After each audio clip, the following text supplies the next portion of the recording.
Welcome.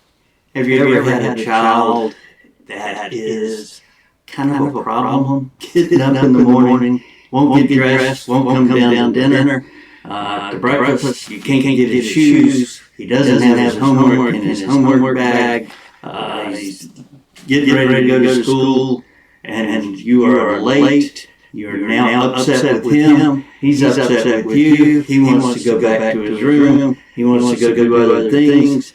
If this stays ongoing and keeps going, then you know your day is just shot right off the bat. Do you have problems with him staying on task? And I say him, so it's him or her. Coming to dinner after playing a video game. Well, if all these things seem to be happening in your house, you come to the right place. And believe me, I know how you feel. I have three boys, and two of them were off the charts as far as getting ready, getting school going, doing their homework. Very frustrating. It's really something, especially my oldest. He was, matter of fact, when he went off to college, my wife went down and went to the other two boys and started reminding them that they needed to go do their homework, and they both turned to my wife and said, Mom, he's gone now. You don't have to tell us to go do our homework. So it's a continual thing. I'm Dr. Jim Poole. I am founder of FastBraiin. Yes, I have three boys and a brother and a sister that are off the charts. One was a soccer star at Clemson on a national championship team. My sister, a rally cat, cheerleader, constantly on the go. They both are in sales. They both are highly successful adults. So my children, my three boys, are all have families of their own, and everything is different. But we started calling this FastBraiin because I had a child as a patient. Now in my work, I had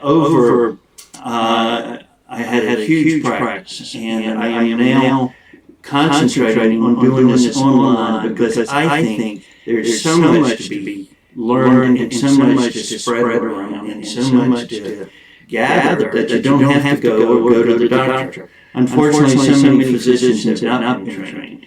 In medical school, we're not trained about ADHD. In our pediatric residency, you might, in 3 years, take care of 5 to 10 patients, and that's it. In my practice, my nurse and I, we would average 35 to 40 ADHD patients a day, and we had a 94% success rate. So our last 10,000 patients with a 92, 93% success rate, this is something that we want to now do for you. I want to show you how you can take your ADHD child and turn them into a FastBraiin individual, and you become the FastBraiin hero. So where did FastBraiin come from? Had a really beautiful teenage girl. She was president of her class. She was a cheerleader. She came in because she had ADD. So I was doing the thing doctors do. You put them on medication. You tell them they have ADD. You give a great talk. You tell them all the right things. And then you go to the next patient. Well, she started crying. And I had done what I thought was all the right things. And so I closed the door, sent Mom out, and said, so what's going on? And she said, you're telling me I have ADHD and giving me a pill, so there must be something wrong with me. And I went, you know what? You're exactly right. That's exactly what we do as doctors. We quickly give the pill. And after all the patients that I've taken care of, I started really focusing on things that were not pill-related, that they had to deal with diet, exercise, playing music, how do you learn, all the things that really go into what happens with the child. If they don't have any self-esteem, they're not going to want to learn in class. And you ask a child, why don't you want to go to school? Because he gets berated when he goes to school, or he doesn't finish his homework, and it wasn't done when he goes to class. So when they don't do their homework, they don't even turn it in. So then you go, why didn't you turn in your homework? Because it wasn't completed. Why didn't they complete it? They thought they could finish it at school. It's a scenario that is played out over and over and over again. And so what we know with FastBraiin, and when I typed in FastBraiin into the computer in the middle of the night, I said, you know what, let's change ADHD from attention deficit hyperactivity disorder, because I don't have an attention problem. The problem is the other person is just boring, or school is boring, or the teacher turns away from the class and talks to the board, and you can't hear what the teacher says. That gives you enough time to go get focused on something else. We only can stay focused for 10 or 15 minutes on something. Don't ask me to sit and write and study for an hour. It is very, very difficult for us. But that's not saying that I'm bad. That's saying that is how my brain works. That's the way I work. That's the way the Marines that jump out of helicopters or, run up the hill in enemy fire, the point guard, the quarterback. All these people, they're quick, they're fast. CEOs, people that go quick. Have you ever been in an emergency room and seen the nurses in an emergency situation? When I was in an emergency situation with an infant, all of a sudden I am going fast. I'm hyper focused. I go right in line of what I'm supposed to do. I block out everything around me, but exactly what I'm supposed to do. And I do it fast and quick. And people look at me and go, how did you do that?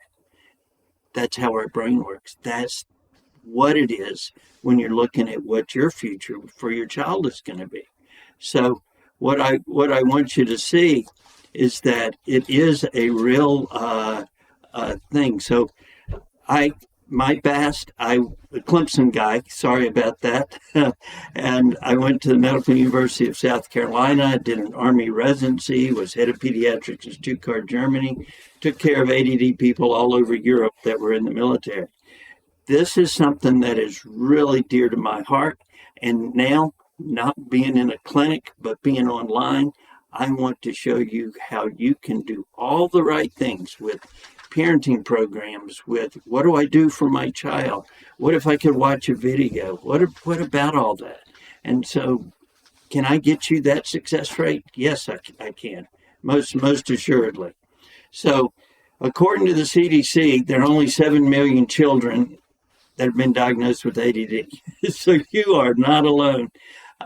In my practice, I had 75 parents twice a month come to a conference. And when I asked, what did you learn? The biggest thing they all learned was, number one, they're not alone. And the second thing that they learned very, very much is that not only are they not alone, there is more than just a little hope for your child. I was at a Kentucky Derby party. Matter of fact, the only one I've ever been to. And I'm sitting there with my little drink, and the TV screen's behind me. And somebody asked me, well, what is FastBraiin? What do you do? And I said, well, see those horses trying to get in the stalls? None of them want to get in there. And they all want to get out. Those are my patients. And so then the race took off, and I've got my back to it. One of the guys turns to me and says, well, what are you going to do with that last place horse at the first turn? And I go, oh, you're right.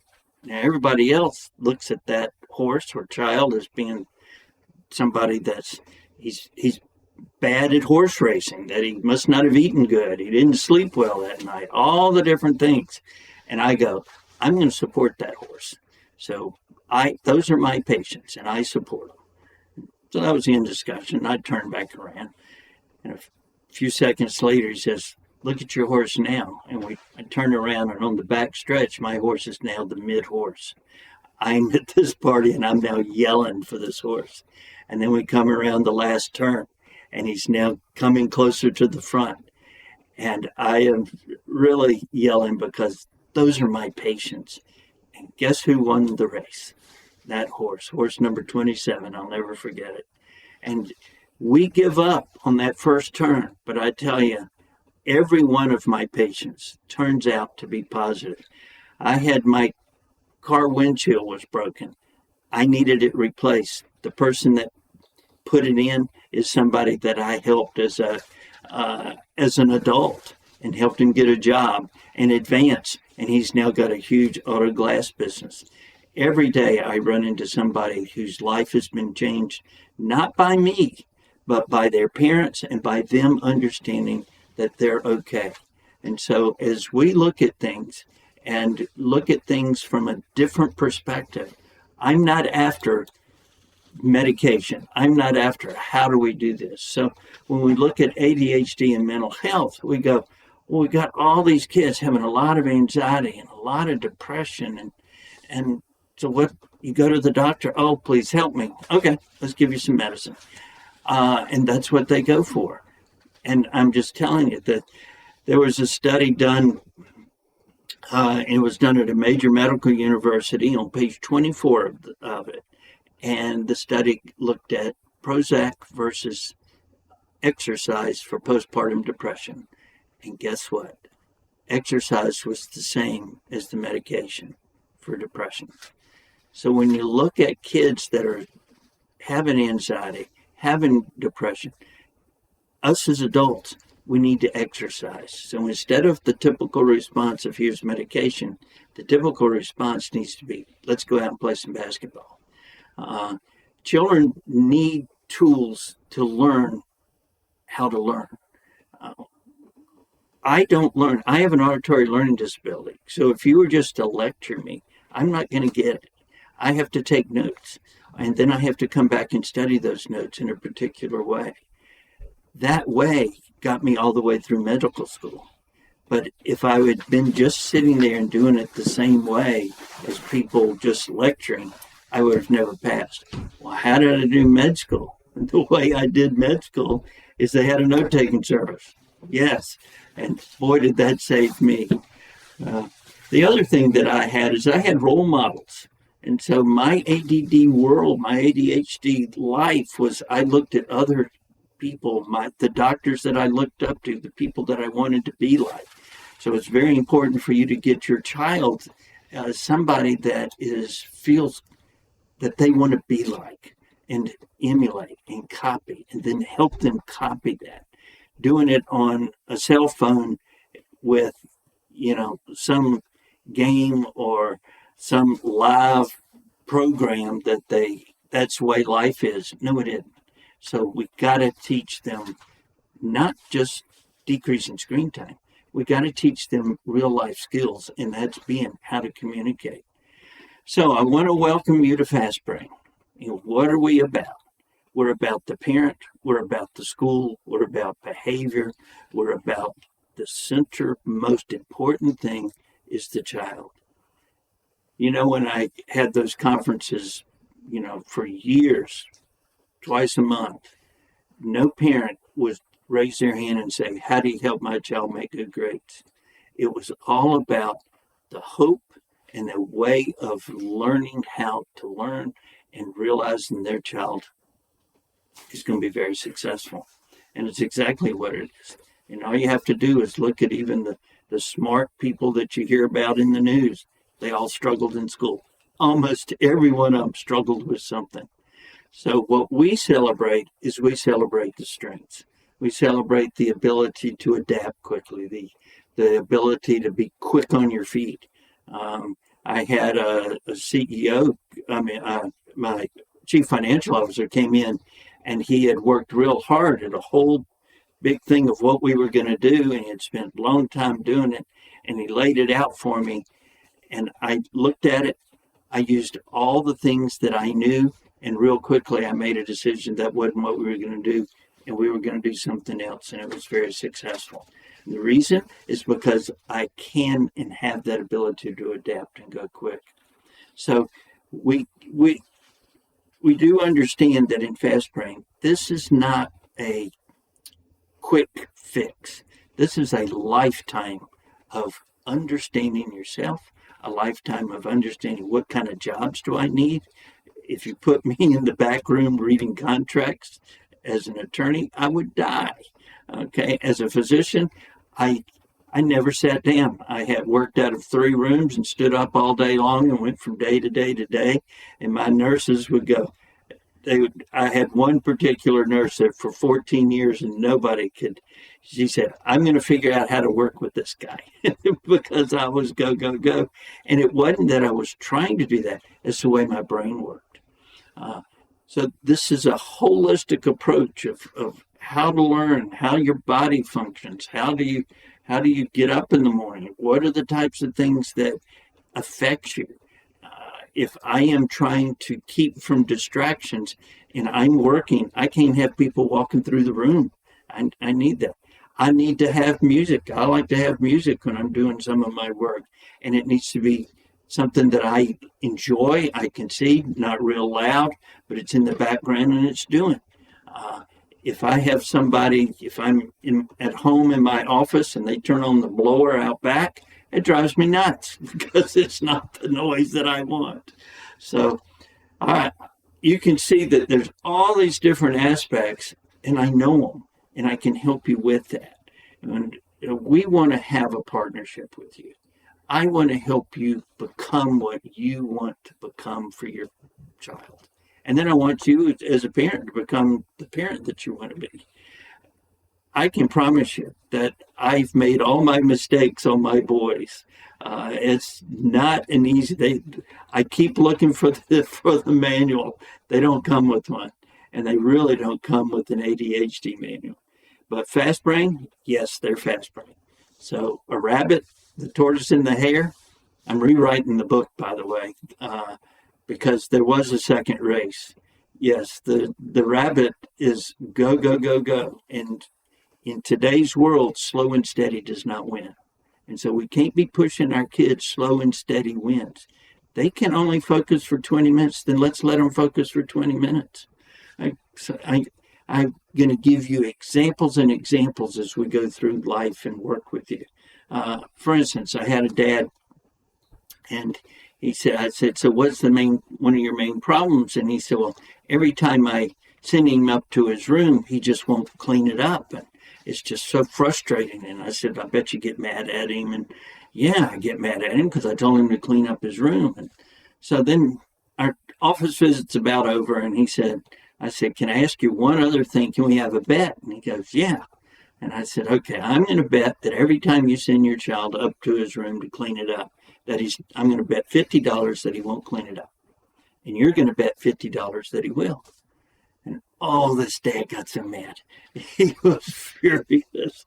He said, you hadn't heard a thing I've said over the last 20 minutes. I mean, I told you he wouldn't go clean it up. And the dad stood up and headed for the door. And I said, can I ask you one more question? If you know he won't clean it up and you know you're going to get mad at him, why do you keep sending him to the room to clean it up? We got to rethink that. Maybe if we're going to have somebody clean up their room, we start it and do it with them and then have them clean up the last little bit. Okay? So I want your child to go to AB Honor Roll. Yes, I do. And have I been successful in doing that? Yes. But that's not my goal. My goal is that as an adult, they feel successful as a person. You feel successful as a person, you can accomplish anything. And that personal productivity, when I'm doing something and I get rewarded, it's just awesome. I was even doing something with artificial intelligence, and the artificial intelligence said, way to go. That made me feel great. And that was just a couple of weeks ago. I mean, that's me now. We never stop wanting to get the positives. And what do you want when you come home? If you've had a rough day at work and you come in the house, and what do you want from your spouse? And you've had a terrible day, you want a hug. So what do we do with our child who just flunked a test or didn't turn in their work or got caught for talking out of turn or didn't sit in their seat? We blast them. What did that kid want when he walked in the door? He wanted a hug. Okay. So I want to thank you for looking at all this. And I want you to understand that I really feel that being FastBraiin is a wonderful, wonderful part. We are not different. This is just who we are. Mario Andretti, the race car driver, I love his quote. He said, if things seem under control, they're just not going fast enough. And your child is going fast enough. Realize that. Put it in. Realize that we got to work. How does medication work? How does the family dynamics work? Are we eating dinner together? Are we exercising? Playing music when we're studying? What is our nutrition? Oh, I give him, he just can't eat much, so I give him Pop Tarts and before he heads off, and some sort of sugar cereal before he heads off to school. Well, that's great. He's going to get a sugar high and be hyper. An hour later, he's going to crash and he can't focus. So these are the things that we're going to really talk about: is how to do nutrition, the different ways of learning, how to help your child when they're having behavior problems, and then look at the almighty screen time. And we can't stop it, but we can sure regulate it. We realized that with our boys, every time they came to dinner table, they were fighting. It's because they had been playing a Nintendo game that had a lot of fighting just beforehand. So guess what? We axed that for a good hour before dinner time. And yes, you had to come to dinner. And I had one dad come in with his boys, and he said, we did that. It was difficult for the first week. And do you know, we haven't had any arguments at the dinner table since. So it's changing. It's changing in its work. Why does your child like video games? Are they fast? Yeah. Can you quit anytime you want? Yeah. What happens if you screw up? Oh, you start over. How many times do you start over? As many times you want. Oh, do you get a positive vibe? Yeah. Go to the next level. Makes you feel good, doesn't it? Yeah. Even after you failed 3 times and then you went to the next level? Yeah. How come in school that you make an A or an F and that's it? Why can't we do it over and over until we get it right? I know in med school you kept doing it or you kept going until you get it right. It's not a do or die thing, or you are going to hurt somebody. So let them go. So think of all the different issues of, do you get support playing video games? Yeah. Do you get support in school? No. Video's fast. School, slow. So I can come up with 20 things real quickly of why it's great and fun to play a video game, and the opposite is of school, and it's horrible. So you tell me why your child wants to play a video game and not do schoolwork, okay? They're not getting the rewards from it. They're just being told this is what they got to do. When I would come home after making a grade, let's say I made a B on a test, I was not excited about making the B. I was excited that nobody was going to be yelling at me. Listen to me as a parent. I was excited that nobody was going to yell at me. So that is where our people and our kids are. They are worried about somebody getting on them all the time. This is where FastBraiin is going to be a really neat thing for you to join. And we're going to have programs, videos, these webcasts. We're really excited about this. So I want to thank you very much for joining us today. I hope you will join us in the future, and I hope you understand this new way of looking at ADHD, not as an attention problem of something that needs drugs, but it's a FastBraiin issue that allows us to do things that other people can't.